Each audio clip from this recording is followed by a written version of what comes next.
Bismillahirrahmanirrahim. Assalamualaikum warahmatullahi wabarakatuh. Perkenalkan, kami dari kelompok 13 yang beranggotakan 2 orang, yaitu saya sendiri Indri Apriliani dengan NIM 119011151 dan rekan saya Mita dengan NIM 119011114. Di sini kami akan mempresentasikan proposal yang telah kami buat untuk memenuhi tugas mata kuliah Metodologi Penelitian Kuantitatif yang diampu oleh Ibu dosen Andina Nurul Wahida MPD. Proposal yang kami buat ini dengan judul Pengaruh Pola Asuh Orang Tua Terhadap Hasil Belajar. Di sini kami menggunakan metode penelitian kuantitatif. Poin-poin isi dari proposal kami yaitu yang pertama ada kata pengantar, daftar isi, latar belakang, rumusan masalah, tujuan penelitian, manfaat penelitian, kajian teori, kajian penelitian terdahulu, metode penelitian yang mencangkup dari pendekatan dan jenis penelitian, tempat dan waktu penelitian, populasi dan sampel penelitian, teknik dan instrumen pengumpulan data, dan teknik analisis data. Nah, di sini mengapa kami mengambil judul dari pengaruh pola asuh orang tua terhadap hasil belajar. Nah, di sini kami menjelaskan di latar belakang. Nah, belakangan ini seringkali kami melihat dan banyak sekali beredar video yang menjelaskan atau mengajarkan tentang pentingnya education. Pentingnya atau peran orang tua dalam membesarkan anak mereka sangat penting. Nah, karena itu merupakan tanggung jawab mereka.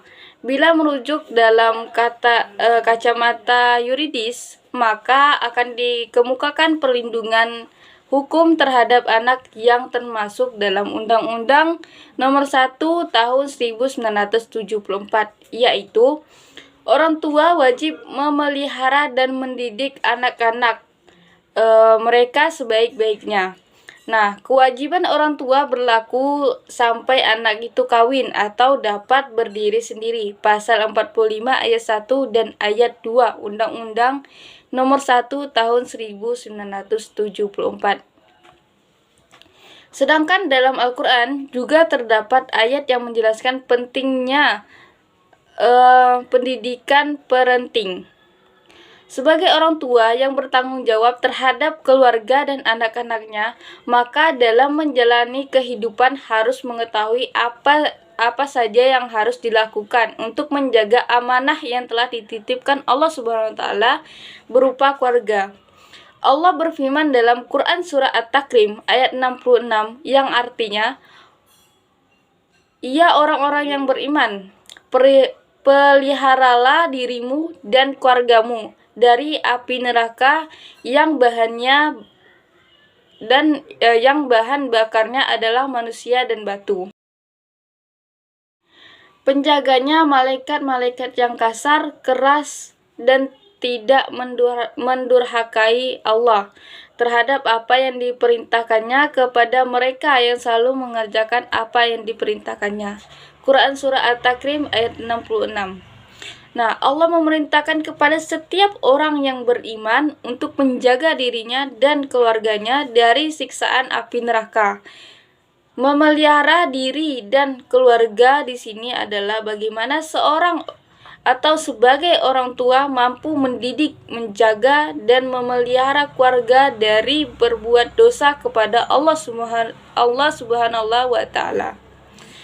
Nah, menurut Ahmad Tafsir, pola asuh berarti pendidikan. Dengan demikian, pola asuh orang tua adalah upaya orang tua yang konsisten dan persisten dalam menjaga, membimbing dari sejak lahir hingga remaja. Lalu rumusan masalah. Nah, dari proposal kami ini adalah yang pertama, bagaimana pola asuh orang tua terhadap hasil belajar siswa. Yang kedua, apa jenis-jenis pola asuh orang tua terhadap hasil belajar. Yang ketiga, apa faktor-faktor pola asuh orang tua terhadap hasil belajar siswa. Lalu tujuan masalah. Nah, dari proposal kami ini, tujuan masalahnya adalah yang pertama, bagaimana pola asuh orang tua terhadap hasil belajar siswa. Yang kedua, apa saja jenis-jenis pola asuh terhadap hasil belajar siswa. Dan yang ketiga, apa saja faktor-faktor pola asuh orang tua terhadap hasil belajar siswa.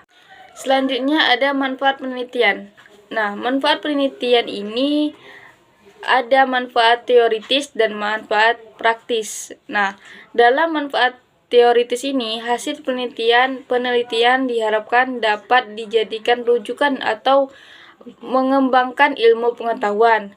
Lalu dari manfaat praktis ini, yang pertama ada bagi guru, bagi peserta didik, dan bagi sekolah.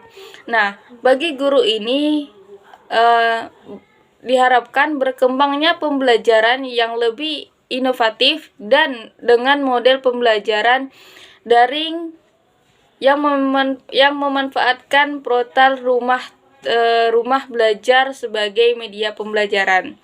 Yang kedua, bagi peserta didik, mengacu peserta didik agar lebih aktif dan termotivasi dalam pembelajaran.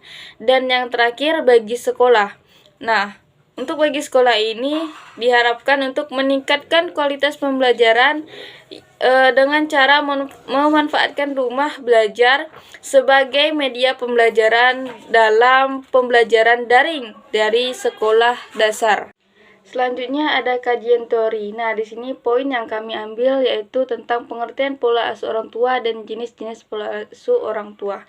Nah, pengertian pola asuh orang tua menurut Kamus Besar Bahasa Indonesia terdiri dari dua kata, yaitu pola dan asuh. Nah, kata pola memiliki arti sistem, cara kerja, corak, model, bentuk, struktur yang tetap.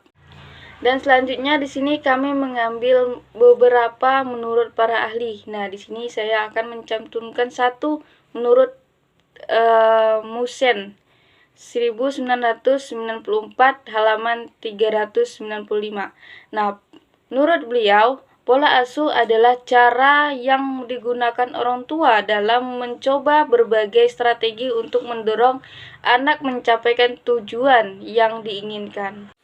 Nah, dari beberapa menurut para ahli, maka dapat kami simpulkan bahwa pola asuh orang tua itu merupakan suatu cara orang tua untuk memperlakukan anaknya dengan menjaga, merawat, dan mendidik anaknya. Dari cara perlakuan orang tua akan mencerminkan karakteristik tersendiri yang bisa mempengaruhi pola sikap anak di masa depan atau di masa yang akan datang. Nah, jenis pola asuh orang tua. Menurut Ba Umrin dalam Musen 1994 dalam halaman 399, beliau berbagi pola asuh orang tua menjadi 3 bagian, yaitu otoriter, permisif, dan demokrasi. Perkenalkan, saya Mita. Di sini saya akan melanjutkan presentasi dari Saudara Indri tentang proposal kami. Berikutnya yaitu adalah kajian penelitian terdahulu. Nah, kajian hasil penelitian terdahulu ini diperlukan untuk mendukung penelitian proposal yang kami lakukan. Di sini kami mengutip penelitian atau skripsi terdahulu dari Vela Anggun Sahara dengan judul Pola Asuh Orang Tua dalam Membina Pendidikan Agama Islam pada Anak. Nah, adapun persamaan dan perbedaan antara proposal kami dan penelitian terdahulu itu adalah sebagai berikut. Yang pertama, persamaan. Persamaannya yaitu sama-sama ingin mengetahui pola asuh orang tua terhadap anak. Yang kedua, sama-sama bertujuan untuk memberikan motivasi terhadap pembaca tentang pentingnya pola asuh orang tua untuk meningkatkan hasil belajar siswa-siswi. Yang ketiga yaitu sama-sama untuk memberikan pandangan pola asuh orang tua yang baik dalam pandangan Islam. Nah, berikutnya yaitu perbedaan. Di sini kami mengutip 3 perbedaan antara penelitian terdahulu dengan proposal kami. Yang pertama yaitu dalam melakukan penelitian terdahulu ini menggunakan penelitian kualitatif, sedangkan proposal yang kami buat ini menggunakan metode kuantitatif. Yang kedua, perbedaannya yaitu terletak pada objek penelitian terdahulu dan proposalnya. Jika yang terdahulu itu objeknya anak dusun Rejo Asri, Desa Nampirejo, Kecamatan Batanghari, Kabupaten Lampung Timur, sedangkan kami ini di SDN 19 Pontianak. Nah, untuk yang ketiga yaitu metode yang digunakan juga berbeda. Jika penelitian terdahulu menggunakan metode wawancara, observasi, dan dokumentasi, sedangkan proposal kami ini menggunakan hanya angket. Berikutnya, setelah kajian penelitian terdahulu, yaitu ada metode penelitian. Yang pertama atau yang ke-1, pendekatan dan jenis penelitian. Penelitian ini menggunakan pendekatan metode penelitian kuantitatif. Pendekatan ini dikatakan kuantitatif karena data penelitian yang kami gunakan berupa angka-angka dan analisis menggunakan statistik. Nah, yang kedua yaitu adalah tempat dan waktu penelitian. Tempat dan waktu penelitian ini dilaksanakan kurang lebih 3 minggu, tepatnya pada tahun 2022, meliputi persiapan dan pelaksanaan. Adapun seluruh rangkaian penelitian ini bertempat di Pontianak, Kalimantan Barat, tepatnya di SDN 13 Pontianak. Yang ketiga yaitu populasi dan sampel penelitian. Yang pertama yaitu adalah populasi penelitian. Populasi dari penelitian ini adalah seluruh siswa kelas 4, 5, dan 6 SDN 13 Pontianak tahun ajaran 2021-2022 dengan populasi seluruhnya itu berjumlah 84 siswa. Yang B yaitu sampel penelitian. Nah, dalam proposal ini, dikarenakan jumlah subjek kurang dari 100, maka sampel N yang digunakan sebesar populasi yang ada. Oleh karena itu, sampel dalam penelitian ini hanya 84 sehingga kurang dari 100. Maka dapat kami simpulkan bahwa penelitian ini merupakan penelitian populasi karena menggunakan sampel penuh. Berikutnya yaitu 4, teknik dan instrumen pengumpulan data. Nah, teknik pengumpulan data menurut Ridwan 2010 halaman 97, beliau mengemukakan bahwa teknik pengumpulan data adalah teknik atau cara-cara yang dapat digunakan oleh peneliti untuk mengumpulkan data. Nah, adapun metode pengumpulan data yang kami gunakan yaitu yang pertama uji normalitas, yaitu uji yang dilakukan untuk mengetahui apakah data yang diperoleh berdistribusi normal atau tidak. Yang kedua yaitu ada uji linearitas. Nah, uji ini itu untuk memprediksikan bahwa variabel prediktor X dan variabel kriterium Y ini memiliki hubungan linear, yaitu dengan menggunakan analisis regresi linear. Yang B, instrumen pengumpulan data. Nah, untuk instrumen pengumpulan data kami menggunakan angket. Angket ini bertujuan untuk sebagai alat pengumpulan data penelitian proposal kami. Berikut contoh dari angket proposal kami. Yang pertama itu ada petunjuk pengisian. Yang kedua ada data responden. Yang ketiga ada variabel pola asuh orang tua yaitu berupa pertanyaan. Dan yang terakhir itu ada variabel hasil belajar dan juga berupa pertanyaan. Yang kelima yaitu teknik analisis pengumpulan data. Nah, untuk teknik analisis pengumpulan data itu yang pertama adalah pemeriksaan data. Untuk pemeriksaan data ini poin-poinnya yang pertama lengkapnya pengisian jawaban, yang kedua ada kejelasan tulisan, yang ketiga kejelasan makna jawaban responden, yang keempat yaitu konsistensi kesesuaian antar jawaban. Yang kelima yaitu relevansi jawaban. Dan yang terakhir yaitu keseragaman kesatuan data. Nah, untuk yang kedua yaitu ada pembuatan kode.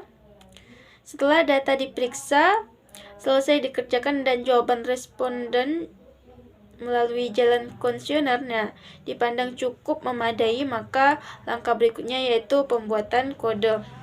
Nah, pembuatan kode ini dilakukan sebagai usaha untuk menyederhanakan data, yaitu dengan memberikan simbol angka pada tiap-tiap jawaban. Nah, yang ketiga yaitu tabulasi. Nah, setelah instrumen diberikan kodenya, hasilnya itu ditransfer dalam bentuk yang lebih ringkas dan mudah untuk dilihat. Yang berikutnya yaitu adalah mendeskripsikan data penelitian.